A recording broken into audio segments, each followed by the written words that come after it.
What is going on out there in podcast land?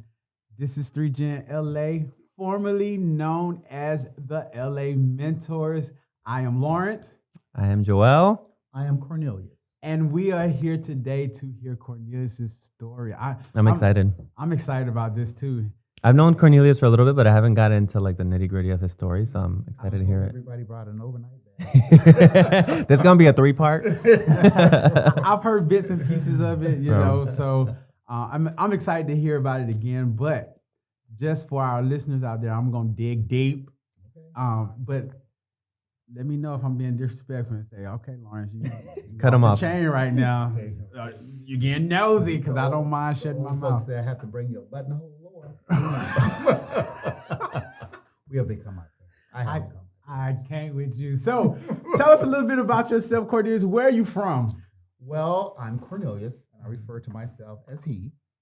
So your pronoun is a he. Absolutely. He, him. His. Yes. His. He, him, his, yeah. Yeah. Okay. All right. Where are you from? Tell the Actually, people where I you're from. am a native Californian. Okay. Oh I wow. was born in California. They say that those people are rare. Yeah, we are there. Yeah. It was. I have 8 siblings. Okay. I was the first one born in California. Okay. Um, Where do you lie in like the I 8 am of them? the 4th from the oldest. Okay. So in the middle. Yes, sort of. Yeah. I was born in 1953, and my parents were basically, you want to call it, they were actually entrepreneurs at the time. They had their own little ranch. They did some migration work, so I'm familiar with that. Mhm. My mom was 9 months pregnant with me and picking peaches, so I know about that life. Yeah. You know, and so life has been a challenge. Wait a but minute. yes, Wait a minute. You said she was picking peaches She was picking peaches. here in California. California. If anybody now. that knows the Georgia's a migration, peach state. yeah, but we have quite a few peaches out here too. Wow. But yeah, Those oranges here. they kind I'm of done. follow the migration scene, you know, in between seasons and working and what have you. And my mother was, like I said, 9 months pregnant, and she was on a ladder and picking peaches, and she said the wind blew, and the ladder came away from the tree. And my parents are both very religious, come from a very religious background. Mhm.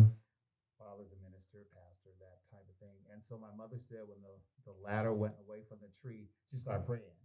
And she just said, in the name of Jesus, she said, and the ladder just came back. Mhm. And she said, my first steps when I first learned how to walk was I got on the cocktail table and I walked the edge of it. She said, I wouldn't let my foot go in the center. I walked the edge of it. And she attributes that to with the skill from the So what had ladder. happened? Yeah. Are you the only one of your siblings who's gay? No, actually, my oldest brother was. Oh, Oh, okay. So is he? he's deceased. Okay. Yes.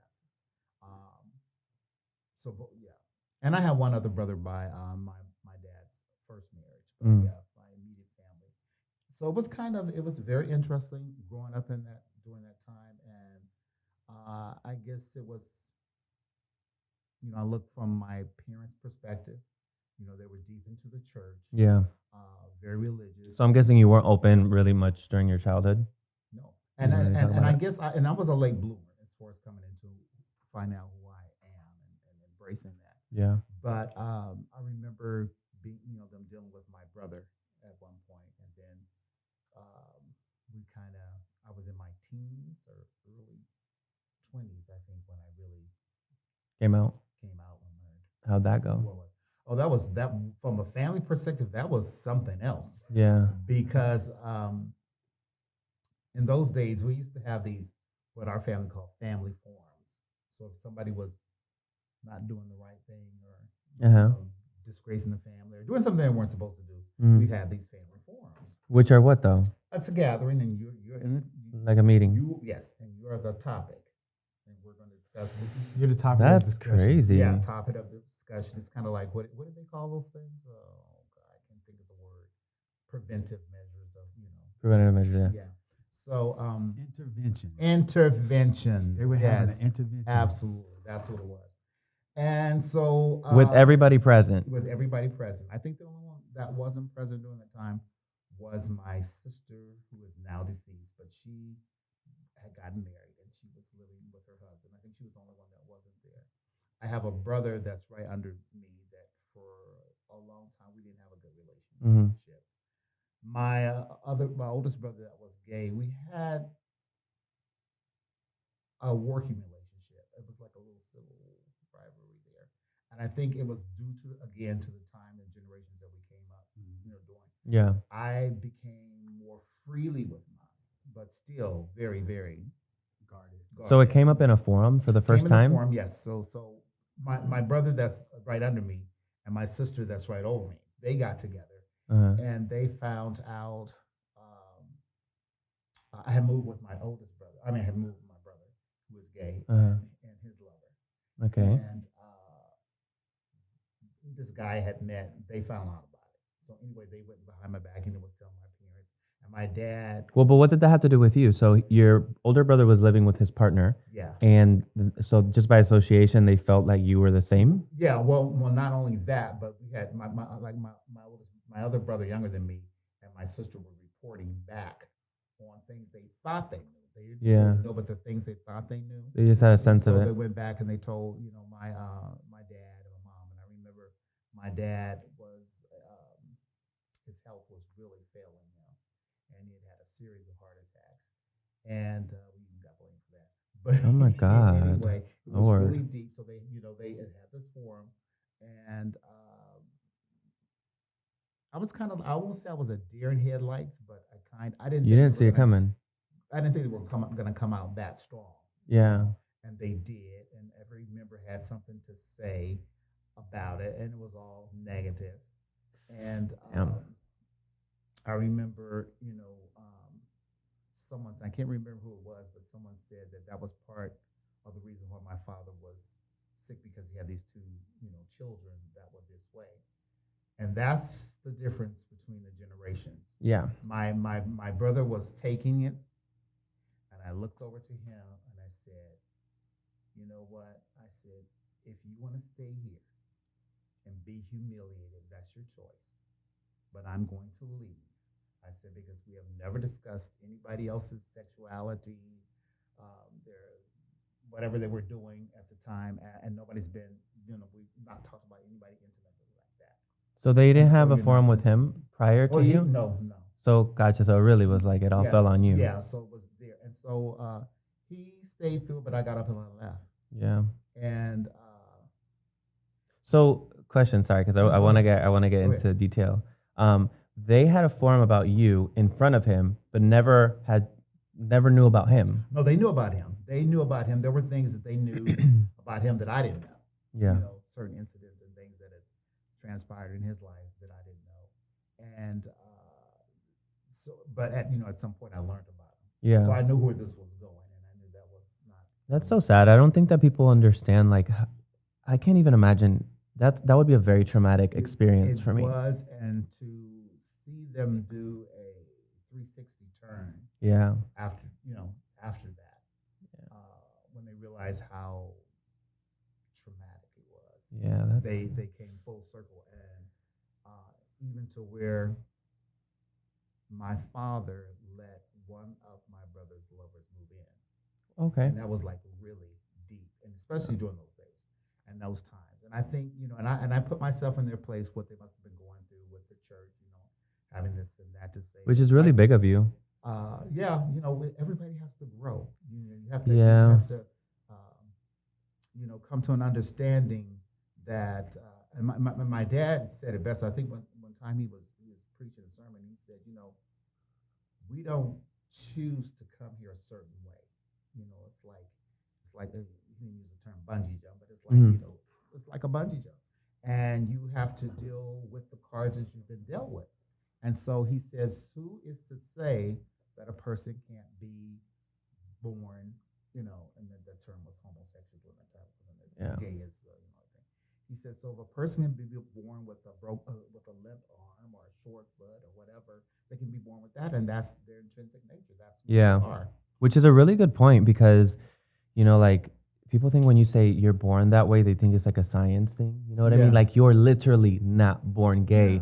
But that's a really good point. You know, we don't always choose what our struggles, what our No. demons, what all that stuff is. And so that's the compassion you need to have, where Yes, it's like, you know, absolutely. like I respect you because these are the problems or issues or whatever you want to call it that you came into this life with. Yeah, exactly. And they're not so easy to just get rid of. Right. You It's know what I not- mean? Yeah, and to learn to embrace those, which my entire family eventually learned to do. But Yeah. it was a rocky road. It was a work in progress. It wasn't always smooth, and it wasn't always happy endings. But I think a lot of it has to do with the fear of the unknown. You know, we are scared to navigate in uncharted territories. what, Yeah. Man, that was deep. And back When- then, I'm sure it was like a lot harder. it was a lot harder. Like I said, each Man. generation, carries a wallop with it. Yeah. It was harder for my brother than it was for me, but it was also kind of strength in numbers. It's kind of like we did come to a ground where him and I understood each other and was supportive to each other. But it was a struggle with a lot of the family members. Yeah. And but it also taught me about my spirituality, and my father was very deep into that, and so it was like that brought him to another level of understanding. Yeah. And it's like I tell everybody, I don't care how you think or whatever, your mom always knows. I don't know. I don't She know. knows. I don't know. She Man. knows, and she'll get to tell you that one day. You know what? the thing No, about it I don't is- think so. I think she will. The thing about it is, my mom told me she knew when I was 2, and that's when she started. When you I were don't wanna go into 2? it, but yeah, How do they? I mean, listen. They- I they- would love to they- think. they just start seeing like. Yeah, but different- I would love to think that my mom knew, but I genuinely don't feel it, don't think it. There's no signs of it, and she herself, like, I think she knows. I think she yeah, knows. I don't know. It's going to be interesting. You So, know what? But sorry to not to cut you guys off, but I just want to like put a disclaimer out there that sure, Cornelius, you grow, Right. you grow, right? Like you Right. need room for growth, but don't forget when you have kids and when you handle those situations that stuff is so traumatic, and those are years that you're developing. Absolutely. And sure, you recovered and you rebounded, but who's to say how much damage that did to your psyche, to who you are as a person? Well, you know what I it's- mean? It's like lack of, I'm not a devout Christian, and Yeah. I did study Not a Christianity. devout And, no means and necessary. I am a licensed minister, but Yeah. I don't practice because I have learned to come to a very different understanding. Yeah.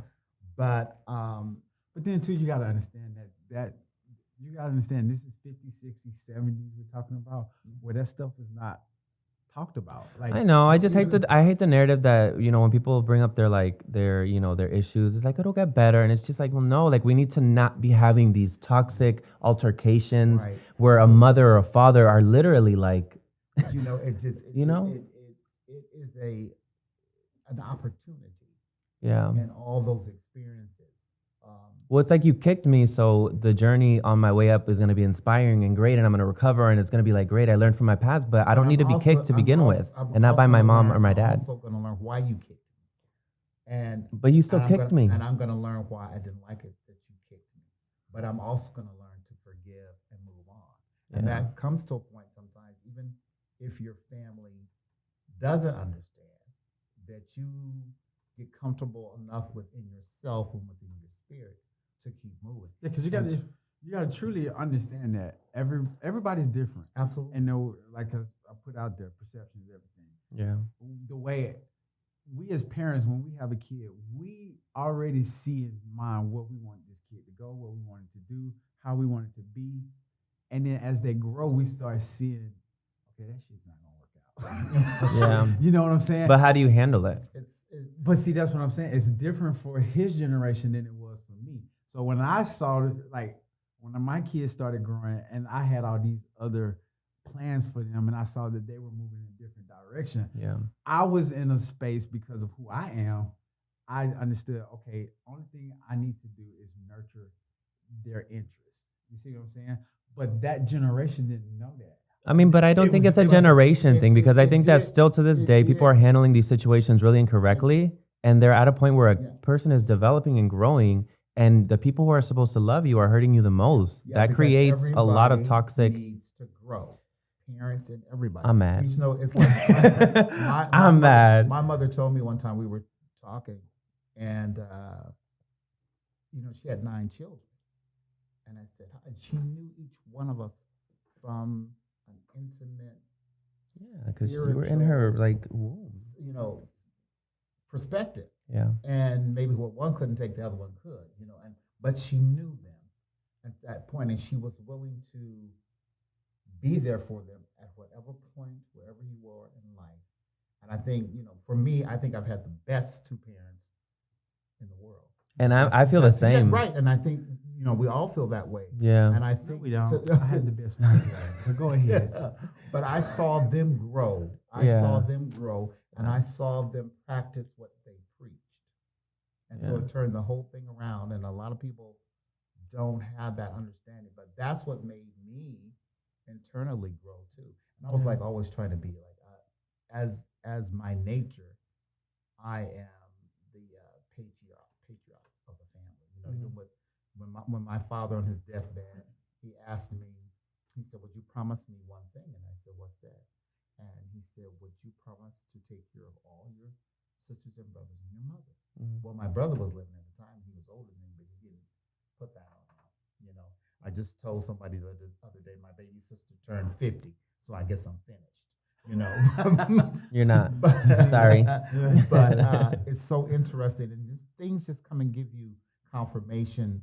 A lot of times, I have a wonderful nieces and nephews that all respect me. They know of my lifestyle.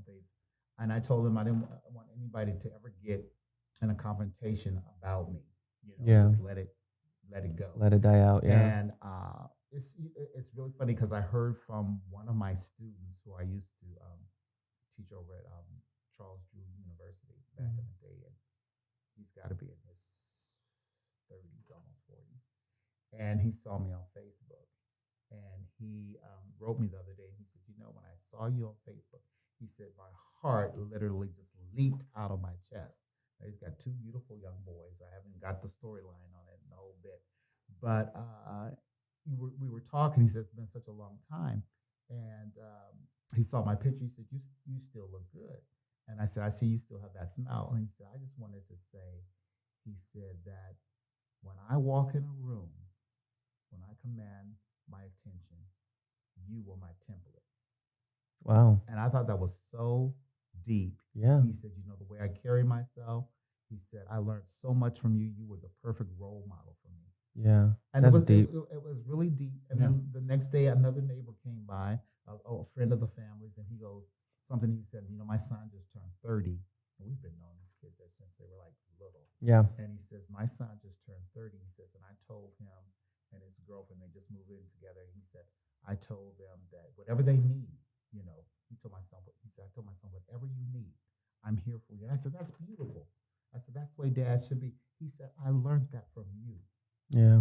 He said, I learned that from you. He said, you helped raise That's beautiful. I will say, so me and Cornelius met through work. And when I first started working, he was not there. And one day he just popped up. And his presence, everybody knew Cornelius. And yeah. He wore, look how he dressed now. This is Cornelius at work, And he's such a light. Proper and prim, and he walks in the room and he just commands that attention. Everybody's like, good morning, Cornelius. And I went over and just talked to him, and we gelled immediately. It was it was amazing. Spirit was talking to my spirit. We had this amazing conversation. Absolutely. And at that time, I was still on the fence. Is he? Is he? Yeah, is he family? Because I really couldn't tell because number one, he's an older. You're like, brother, and he carries himself, different. Yeah. And but I felt it was easy for me to come out and tell him I'm married, I have a husband. And I normally don't do that to people. I normally keep people guessing. Like I don't.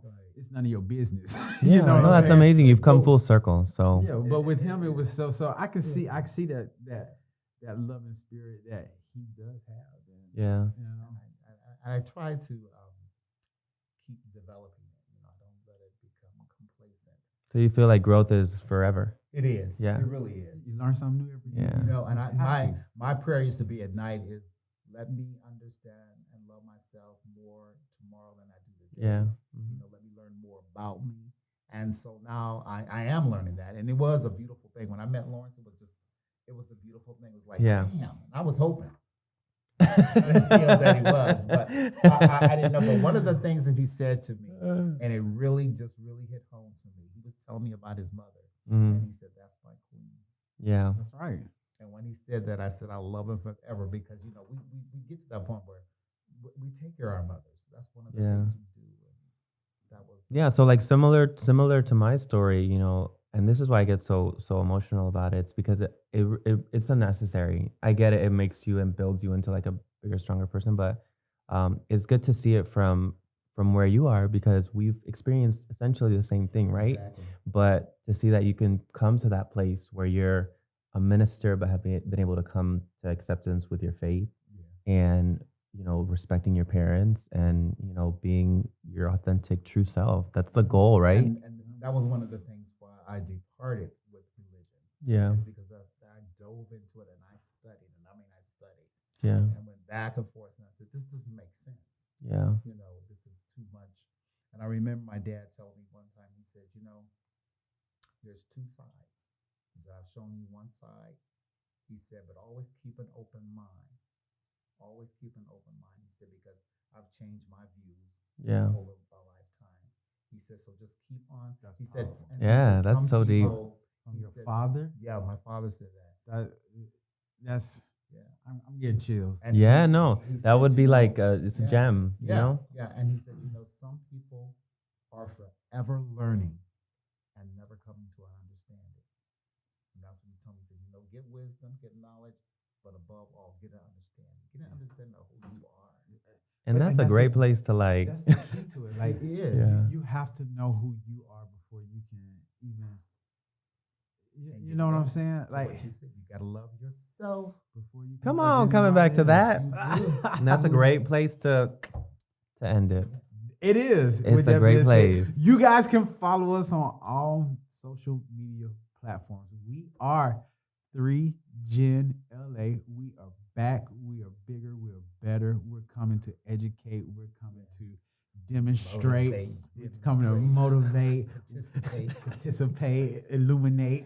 Ooh, what else? What else? I'm trying to think one, but I'm like and at not some on the points, fly. a lemon. Yep, get But rid no, of those like people that Cornelius, don't like you in your your life. story was like literally amazing and inspiring, and I appreciate you for opening up. Well, thank you. I try to keep it real.